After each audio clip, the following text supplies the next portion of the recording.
ইসরায়েলের অভ্যন্তরীণ নিরাপত্তা সংস্থা শিন বেটের প্রধান রোনের বার পদত্যাগের ঘোষণা দিয়েছেন। আগামী 15 জুন তিনি পদত্যাগ করবেন। ইসরায়েলের সংবাদ মাধ্যম টাইমস অফ ইসরায়েলের এক প্রতিবেদনে এই তথ্য জানানো হয়েছে।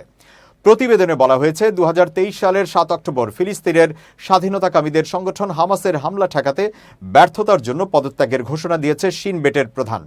তিনি আগামী 15 জুন পদত্যাগ করবেন। টাইমস অফ ইসরায়েল জানিয়েছে, গত মাসে ইসরায়েলের নিরাপত্তা মন্ত্রিসভা থেকে প্রধানমন্ত্রী বেনিয়ামিন নেতানিয়াহুর সুপারিশে বারকে বরখাস্ত করার সিদ্ধান্ত নেওয়া হয়, যা বর্তমানে ইসরায়েলের সর্বোচ্চ আদালত হাইকোর্টে আইনি চ্যালেঞ্জের মুখে পড়েছে। নেতানিয়াহু বলেন, তিনি বারের উপর আস্থা হারিয়েছেন এবং হামলার আগে গোয়েন্দা ব্যর্থতার জন্য তাকে তীব্রভাবে সমালোচনা করেন। তবে বার দাবি করেন, তার বরখাস্ত রাজনৈতিক ও ব্যক্তিগত উদ্দেশ্যে অনৈতিকভাবে করা হয়েছে। এক অনুষ্ঠানে বক্তৃতা দিতে গিয়ে বার বলেন, বহু বছর নানা ফ্রন্টে কাজ করার পরেও আমরা 7 অক্টোবরের হামলার পূর্বাভাস দিতে ব্যর্থ হই। সমস্ত নিরাপত্তা ব্যবস্থাই সেদিন ভেঙে পড়েছিল।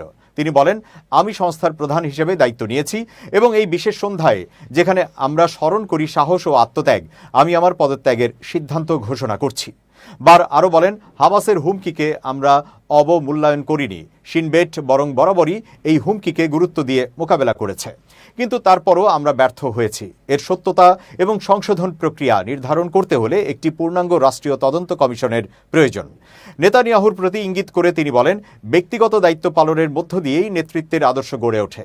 যারা দায়িত্ব নেয় না তাদের নেতৃত্বের অধিকার নেই। এর আগে গত বছর ইসরায়েলের সামরিক গোয়েন্দা সংস্থার প্রধান মেজর জেনারেল আহরন হালিভা পদত্যাগের ঘোষণা দেন।